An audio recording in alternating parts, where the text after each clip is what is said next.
today we're going to, in a sense, complete our discussion of the interwar years. First, in our first lecture, looking at these two other regions, the Prešov region in Slovakia and the Lemko region in Poland. And then our second half of our lecture will be looking at the culmination of the interwar period, and that is the phase just before the outbreak of World War II. So first, the Prešov region. To begin with, it is where Carpatho-Rusyns live in Slovakia. Now, in terms of international borders, this is still Czechoslovakia. It's just that within Czechoslovakia, we have these two, there is a distinction, as we're about to see, between Subcarpathian Rus, which we looked at last time, and this, excuse me, Prešov region.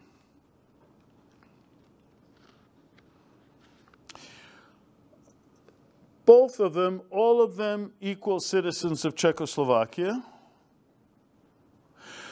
But whereas in Subcarpathian Rus, Carpatho-Rusyns in practice functioned as one of the state nationalities alongside the Czechs in the western part of Czechoslovakia, Bohemia and Moravia, and the Slovaks in Slovakia. And so they're the state nationality, for all intents and purposes, in that far eastern corner of the country, if in Subcarpathian Rus. In the Prešov region, however, which was within the administrative framework of Slovakia, Carpatho-Rusyns were only a national minority. Now, as a national minority, they were guaranteed by the Czechoslovak Constitution of 1920 the right to use their native language in public affairs and in publications, and also, theoretically, in villages where they comprised at least 20% of the population. Educational facilities were to be provided to them in their native language, their mother tongue, Rusin.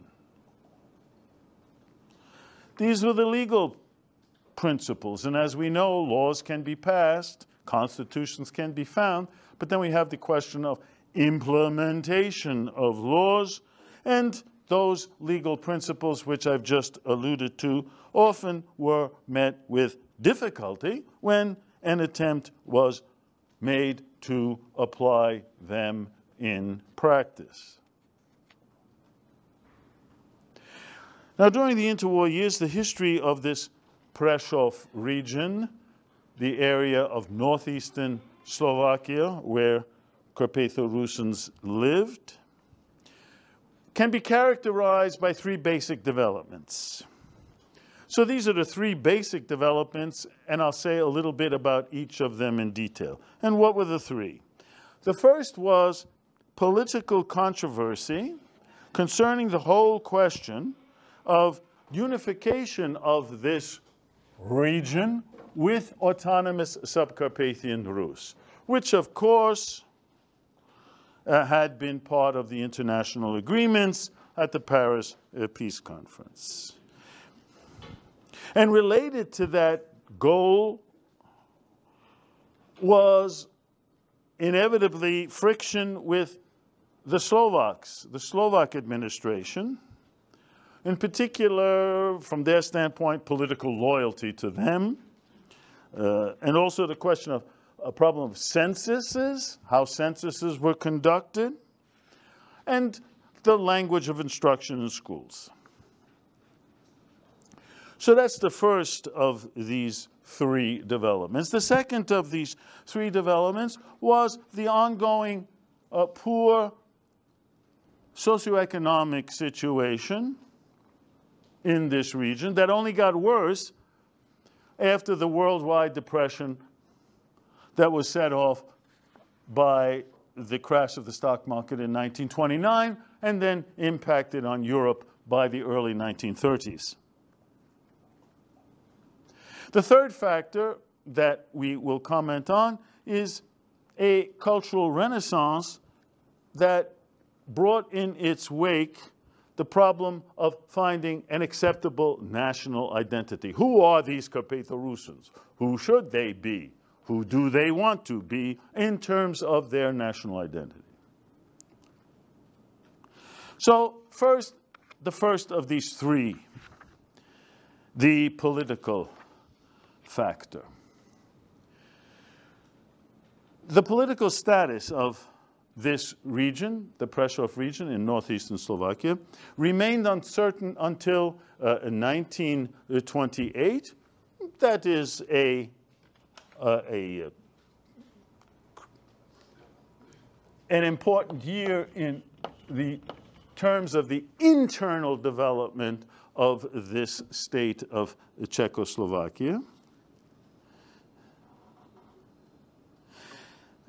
And that had to do with the boundary between Subcarpathian Rus and the Prešov region. This question was one of the few issues that united all Subcarpathian or Carpatho-Rusyns politicians. For instance, the first governor, whom we spoke about last time, Gregory Žatkovich, this American Rusin from Pittsburgh, always included demands for unification of this Prešov region with Subcarpathian Rus in his negotiations with the central government of the Czechoslovak Republic in Prague. And in the end, it was their refusal to grant those territories, as well as to grant autonomy, that led to his resignation already in March 1921. In 1928, because up until then, hadn't been decided by the Czechoslovak government, so they made that provisional boundary along the Už River. And you know where the Už River is. So this was the provisional boundary between Subcarpathian Rus and Slovakia, totally unacceptable to Carpatho-Rusyn activists and politicians. And then in 1928, Czechoslovakia's national parliament passed a law dividing all of Czechoslovakia into 4 distinct provinces. And if we look at this interwar map, those 4 distinct provinces were Bohemia, Moravia, and Silesia, primarily. Significantly inhabited by Czechs, but also by ethnic Germans, as we're going to see. But Bohemia, Moravia, Silesia, Slovakia, inhabited primarily by Slovaks, but also by Hungarians, Magyars, and Subcarpathian Rus. So now we have a republic divided into 4 provinces. And since this was now being fixed, that temporary, quote-unquote, demarcation line along the Už River between Subcarpathian Rus and Slovakia had to be dealt with, and slight changes were made. It was moved a little bit farther west than the Už River, and that is the boundary that was created in 1928.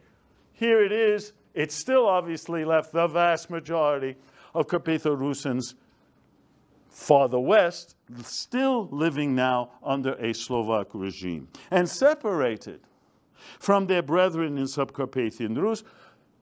The Carpatho-Rusyns in the Prešov region were now subject to the policies of a Slovak administration. And as a result, their interests suffered. This was particularly clear in the school system and in the census policies that were implemented by the Slovak administration. So, as an example, with regard to the schools. If we look back at this area, back in the 19th century, before the end of the war, before Czechoslovakia even came into existence, we're still under the Hungarian regime. And if we look at a time before the Magyarization process took place, that is in the early 1870s, there were 237 elementary schools, in this region where the Rusin vernacular, the Rusin language, was the language of instruction.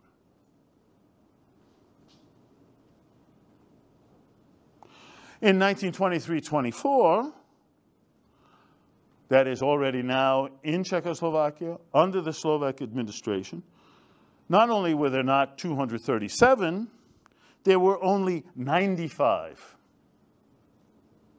Even the president of the country, Tomáš Masaryk, said literally, quote, "The statistics actually show that Rusins in Slovakia do not have a sufficient number of schools."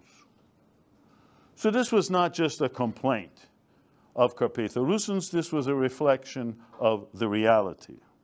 This low number of Rusin language schools, or schools in which Rusin was the language of instruction, was justified by the Slovak administration on the basis of census data. And so now we have a problem of, okay, the census. What is the census data? Well, during the census, the first census was actually a provisional one was taken in 1919, but then the formal one in 1921, local officials urged everyone to identify themselves as Czechoslovaks on the questionnaire. It's kind of ironic that there were no Czechs and no Slovaks in Czechoslovakia. The official designation for them was Czechoslovak. So technically, you really couldn't tell how many Czechs and how many Slovaks there were. You had other possibilities to identify as a German, or as a Hungarian, or as a Jew, or as a Rusin, or as a Roma, but you couldn't, if you identified yourself as a Czech or a Slovak, you became a Czechoslovak.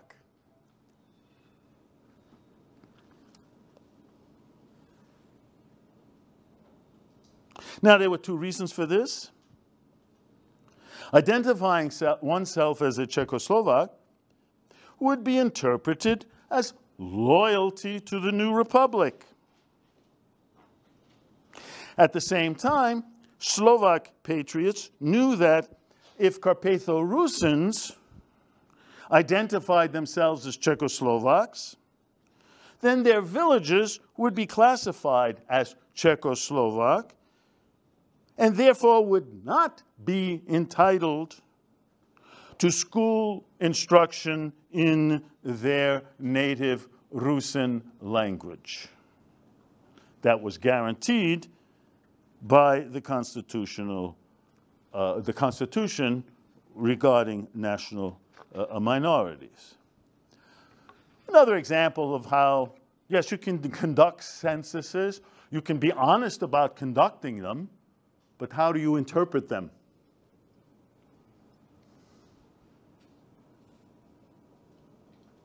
And as a result, Czechoslovakia's first census in 1921 listed only 85,000 Rusins living in Slovakia, and that figure was well below the preliminary census that was taken a couple of years before at 93,000, and in particular before the last census conducted by the Hungarians. You remember, we always talk about Magyarization, how terrible the Hungarians were, and so forth and so on. Well, actually, they conducted the fairest censuses.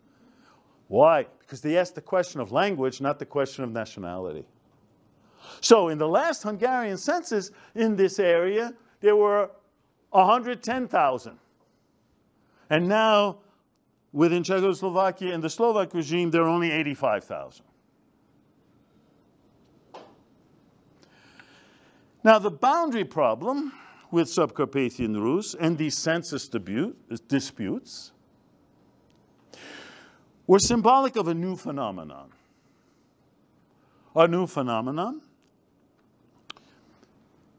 Friction and growing friction between Slovaks and Carpatho-Rusyns. And this was only to increase, and especially among the elite leadership throughout this entire interwar period. Now, historically, both of these people, Slovaks and Carpatho-Rusyns, had experienced similar socioeconomic conditions within the old Hungarian kingdom.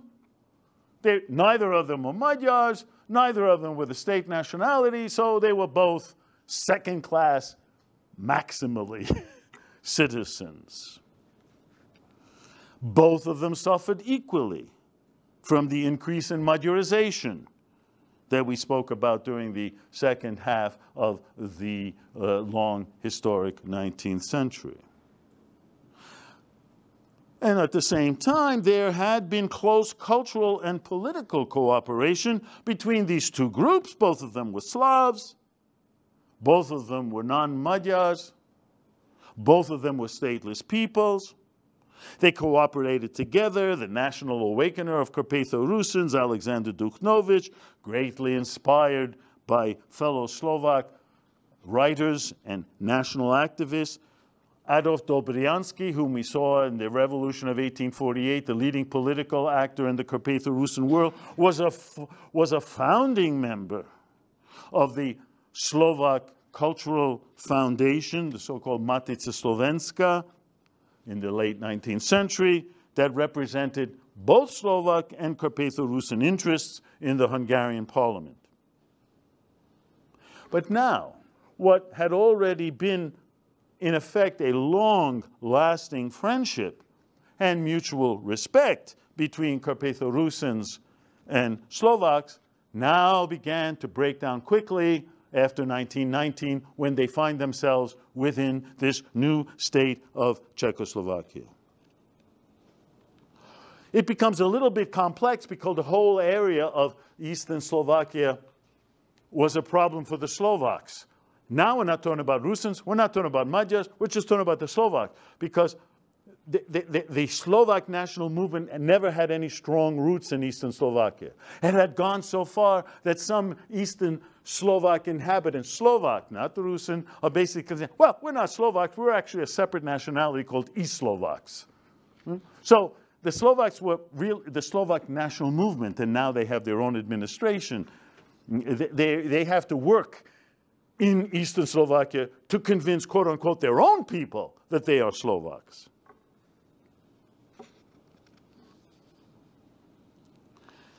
And so vigorous efforts were being made to Slovakize the Eastern Slovaks.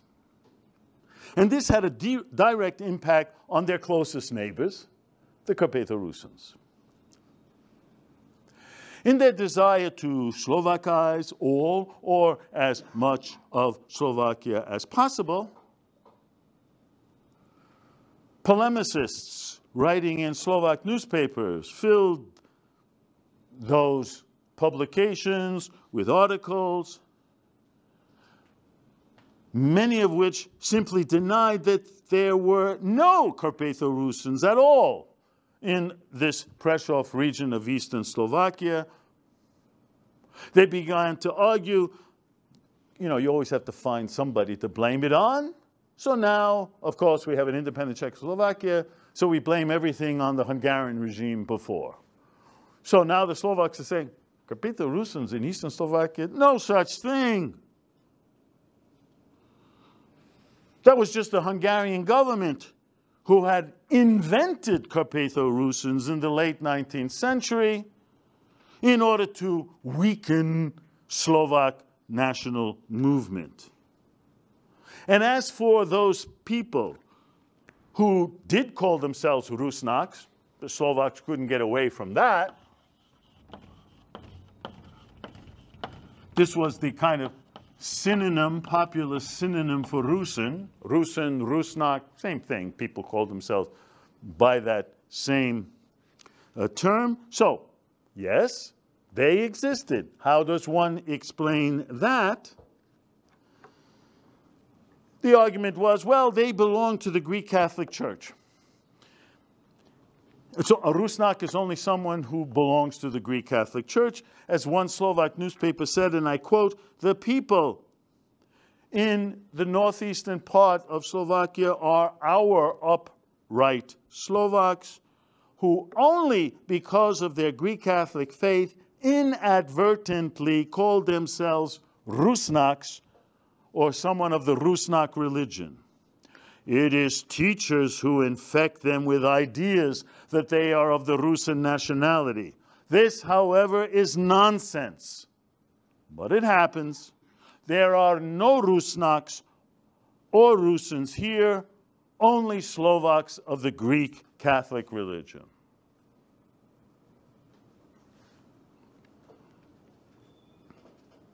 Now, while relations with Slovaks continued to worsen, the economic situation of the Carpatho-Rusyns population in northeastern Slovakia also deteriorated. Eastern Slovakia, in particular the Prešov region, the northeast up in the mountains, remained one of the most underdeveloped sections of all of Czechoslovakia. Similar to the situation farther east in Subcarpathian Rus, the vast majority of Carpatho-Rusyns in the Prešov region, here we're talking about almost 90%, remained agriculturalists, and their land holdings remained small, so 94% owned less than 10 hectares of land for each of their homesteads. As a result, meager agricultural productivity, clearly not enough to support the rural inhabitants, and their situation was made only worse by the establishment of the Czechoslovak-Hungarian border, so they couldn't go south in the summer, as also in Subcarpathian Rus, to make extra money working and get actual grain in return. So they're closed off from that. We also saw how, because it's the same situation for Czechoslovakia, regardless of where, couldn't go to North America anymore because the United States didn't want these Slavs, hunkies, bohunks, and any other Southern Europeans. And so some of them instead went to Canada or Belgium or France. At least they could do that in the 1920s. By the 1930s, with the world economic crisis, that effect eliminated the availability of jobs anywhere. And so this always a delicate balance between minimal survival and starvation that most Carpatho-Rusyns faced was now totally upset in the 1930s. There was a bad harvest in 31, 32, followed by the impact. By then, the world economic depression reached Europe. No hope for supplemental income. Many families went bankrupt. Mortgage foreclosures became common. In several instances, the officials who carried out this task were met with force by angry farmers. Several clashes occurred. So you have a kind of continual potential for social uprising.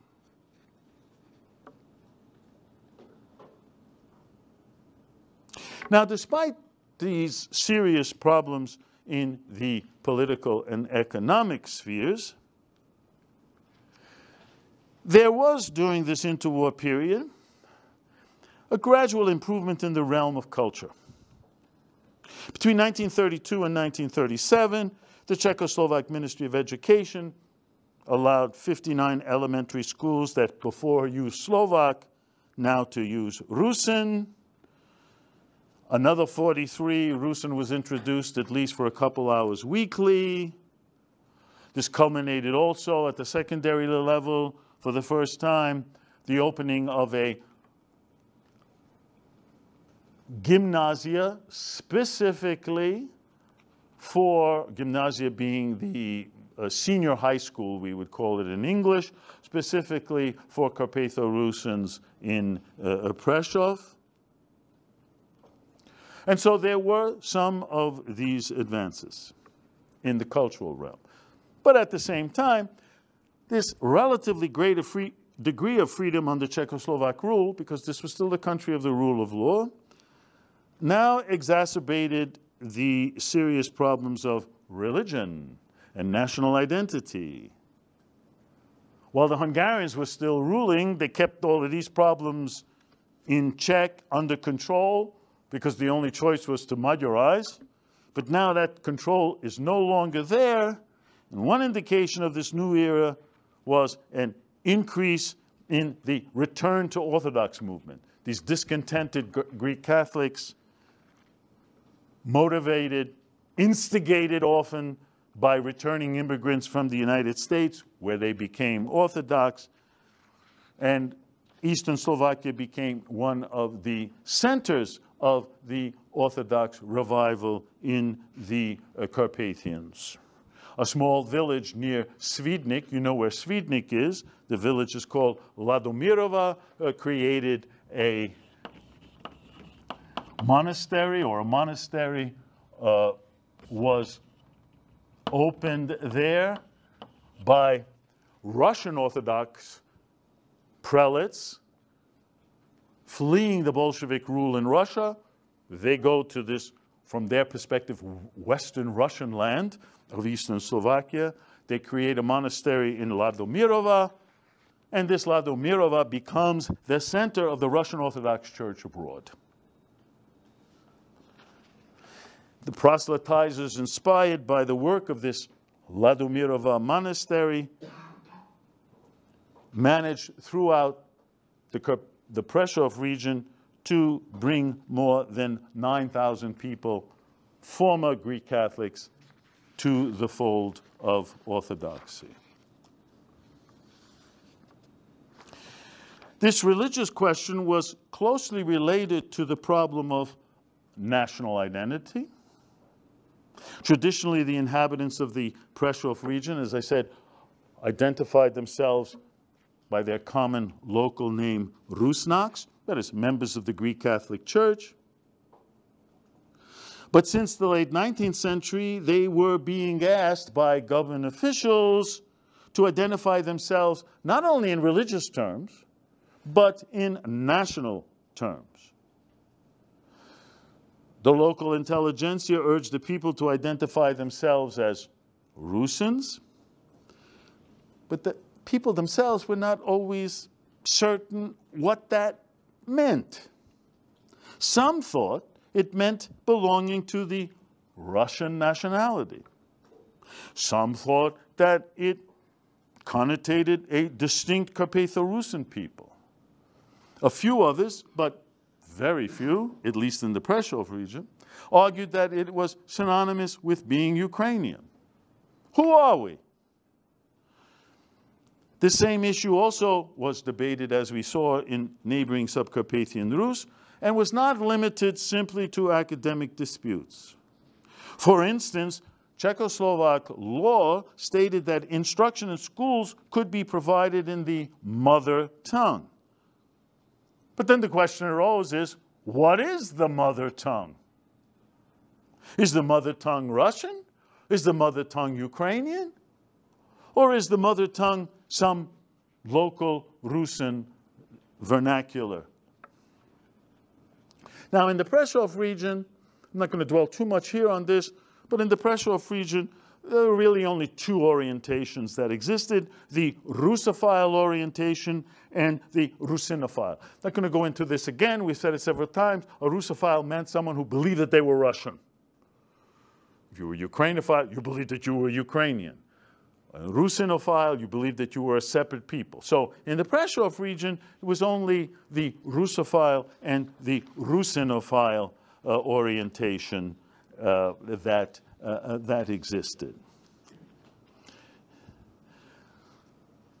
There were Russophile cultural organizations. There were also Russophile sympathizers among the Greek Catholic clergy, although the bishop of Prešov, very important figure during this period, who stood up for the rights of Carpatho-Rusyns vis-a-vis the Slovak administration. His name was Pavel Goidych. Let me just finish this section of this first lecture with a quote from him and his position on the nationality question. In 1924, he stated the following: if Germans, Czechs, and Slovaks can study the great Russian language, so Subcarpathian Rusyns with a secondary education must more than anyone know this common Russian language. But the first duty of Ivan and his wife, he used the term Ivan because everybody was called Ivan, and then if they weren't called Ivan as a male, they were called Vasil, be that as it may. The first duty of Ivan and his wife under the Carpathians is to love and support our local Subcarpathian Rusin language. Our national local culture, schools, and literature must follow the way of our ancestors, that is, po našemu, which in Slavic languages in general means in our own manner, in our own way, as we do things. So that was the situation in the Prešov region of Slovakia. What I want to turn to now is the Lemko region in Poland. Now, Carpatho-Rusyns in the Lemko region. My dear friend back there from northern China, are you continually taking selfies of yourself? No, I'm a computer guy. Ah, okay. I was just curious. See, I pay attention to what you guys do out there. The fate of Carpatho-Rusyns in the Lemko region, which after the war now is in southern Poland, dependent throughout our entire period of these interwar years on the country in which they find themselves. That is Poland. First of all, that state had ceased to exist at the end of the 18th century. Throughout the long 19th century, there was no Poland. We saw how during World War I, it became a goal of the Allies to recreate the Polish state. And on November 11th, 1918, the day of the armistice, Poland was declared now to be in existence once again, known as the Polish Second Republic, because the first one was the Polish-Lithuanian, first republic was the Polish-Lithuanian Commonwealth that ceased to exist in the late 18th century. Now it's renewed, now is the Second Polish Republic. Now this reconstituted state of Poland, intended to be a democratic republic like many of those countries in between Germany and Soviet Russia or Soviet Union in the East, had a liberal constitution, provided for two-chamber legislature, an elected Senate, an elected House of Deputies, also provided for a president elected by the legislature for a term of 7 years. The dominant figure, never a president, but clearly the political. If we have Tomáš Masaryk in Czechoslovakia, we have Józef Piłsudski in Poland.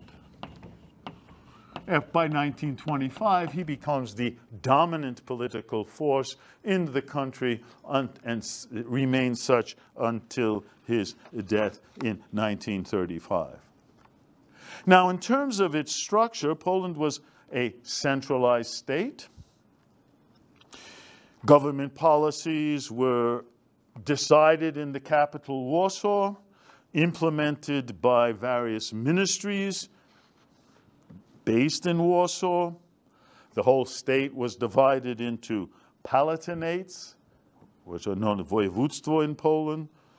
And two of those palatinates was where the Lemko Rusyns lived, which I guess would be then down here. And one of those palatinates was known as the Krakow Palatinate, the other the Lviv, divided more or less by the Dukla Pass. You know where the Dukla Pass is.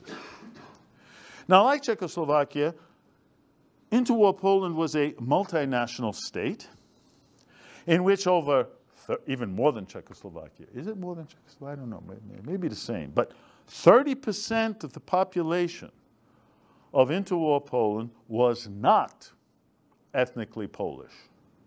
Not ethnically Polish. And of all the non-Poles living in the country, so-called national minorities, it was the Ukrainians who numbered the largest, no less than 4.5 million. So in interwar Poland, you had 4.5 million people. If we look at interwar Poland, which is this dark line, you can see where ethnic Poles live is in orange, but then you got all of this white space here. And this is where non-Poles live. And in this area, Volhynia, and in particular Eastern Galicia, was where these 4.5 million Ukrainians lived. Now, Poland's national minorities, as in Czechoslovakia, guaranteed several constitutional rights: equality before the law, use of their own language in state schools, in particular at the elementary level, possibility to maintain their own schools, private schools you could build. But these rights actually, at least for these 4.5 million Ukrainians, didn't impress them at all. Why?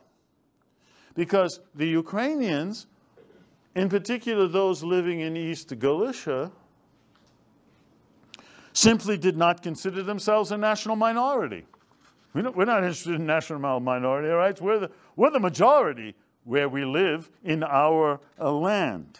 And as a result of that, throughout this entire period, which is not unimportant, there was continual political protests on the part of Ukrainians living in Poland, as well as military and underground guerrilla movements throughout the entire period, in the 1920s and in the 1930s. Now, Poland, why do I mention this? Well, that's because Poland's Ukrainian problem had an impact on the Lemko region, especially since, from the standpoint of Ukrainian nationalist ideology, Lemkos were just the regional branch of Ukrainians. There are people from their perspective. And Ukrainian ideology on this question, in particular, was promoted by the Greek Catholic priests who belonged to the Greek Catholic Eparchy Diocese of Przemysl, which you know where it is. And that diocese and that was responsible for the Greek Catholics living in the Lemko region. In a very real sense, then, Ukrainians were a problem not only for Poland, but also, more specifically, for the Lemko region. Poland is a state, new state, obvious goal, establish its authority throughout all of Galicia, both west and east of the San River. I mentioned Galicia because this was the historic region of the Austro-Hungarian Empire, Austrian Galicia, where Lemkos lived, as well as Ukrainians. And since the Poles needed to establish their authority, which is normal for any state, justified or not is a different story, the state's centralized authorities were therefore not about to tolerate what they considered separatist political movements, and certainly not any separatist political structures. And among those separatist political structures, which I don't know if I've mentioned before, but it's worth doing here, was something called the Lemko Republic. Our Carpatho-Rusyns, in particular, can't even spell republic, but you know how to spell republic, created at the end of the war in December a Lemko Republic, which lasted from December 1918 until March 1920. But when the Polish administration finally got around to this area, right in March 1920, they sent Polish armed forces, they dispersed the republic. 1 year later, they put the three leading figures of this republic on trial for anti-Polish agitation. In the end, those three were acquitted.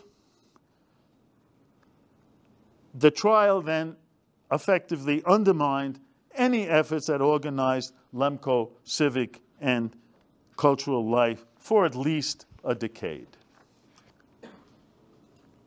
Now, aside from Poland's internal political problems, there was the socioeconomic issue. In fact, agrarian issues were the greatest concern facing Poland, prompting the parliament to adopt between 1919 and 1925 several laws concerning land reform.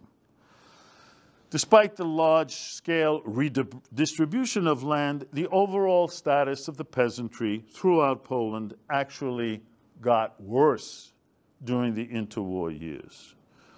And this particularly was the case in the Lemko region, where there was an increase in population, combined with a decrease in productivity on these ever smaller plots of land divided among the successors, the male offspring, and certainly unfavorable mountainous terrain.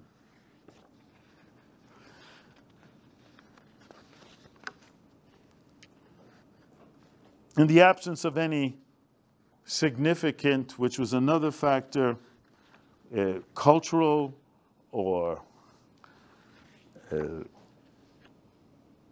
activity, the most important development in this Lemko region, at least during the first decades of the interwar, or the first decade of the interwar years, the 1920s, was the return to Orthodox movement. We had this in Carpathian Rus, we had this in the Prešov region, and not surprisingly, why not have it in the Lemko region? In the end, by the end of our interwar period, about 20,000 former Greek Catholics left the Greek Catholic Church and became Orthodox. About 15% of all Carpatho-Rusyns living in the Lemko region. By the way, another factor which I mentioned already, mentioning now, and we'll have to mention again, was the Ukrainian factor. Remember I said that from the Ukrainian point of view, Lemko Rusyns are Ukrainians. Actually, from the Ukrainian point of view, all Carpatho-Rusyns are Ukrainians. And here, Ukrainian civic and cultural organizations, based largely in Galicia, Eastern Galicia, the city of Lviv. I don't remember, was Lviv on our map? Too bad. Next time it will be. So there, which is eastern part of Poland, in that area inhabited primarily by Ukrainians, Ukrainian cultural organizations began to promote their national orientations In the Lemko region, of course, the Lemko region had been a stronghold of the old Ruthenian and Russophiles, but nonetheless, the Ukrainians now want to make inroads and convince the locals that they're Ukrainians. And the first organization, however, that kind of counteracted this, an organization based in the Lemko region itself and designed specifically to serve that Lemko region, was something called the Lemko Association, founded in 1933.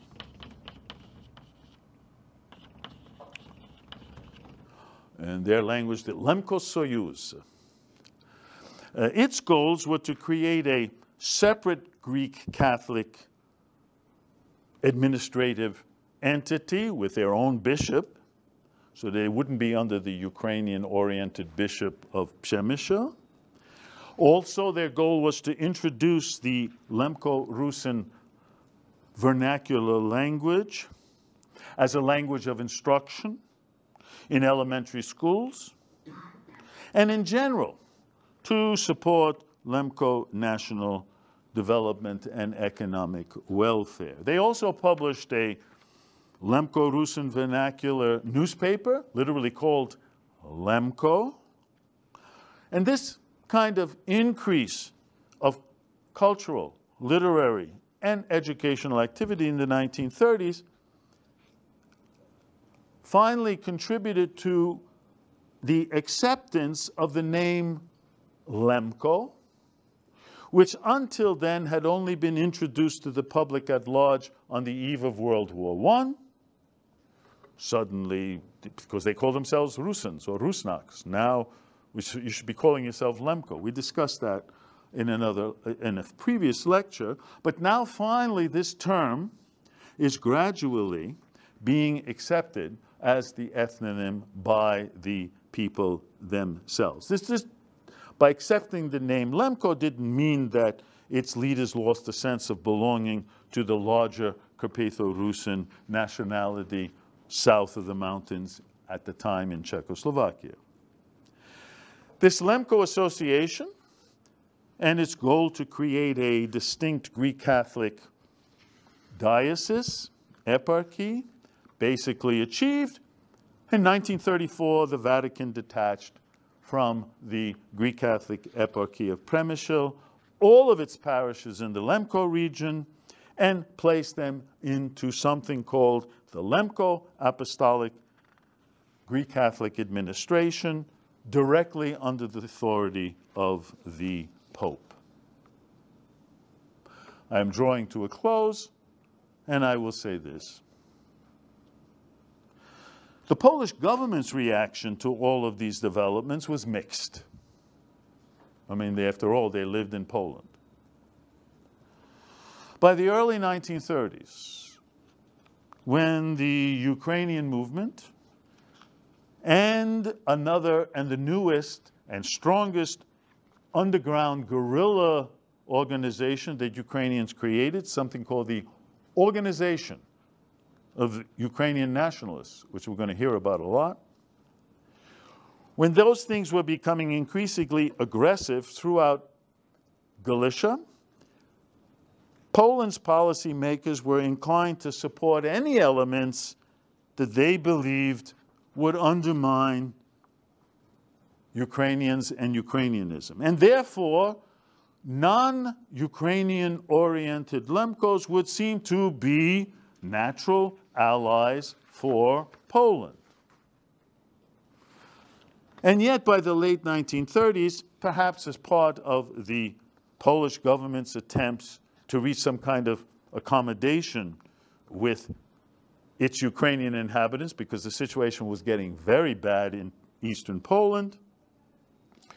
So to try to do that, didn't want to seem to be anti-Ukrainian, so the Polish government's state support for Lemko organizations ended.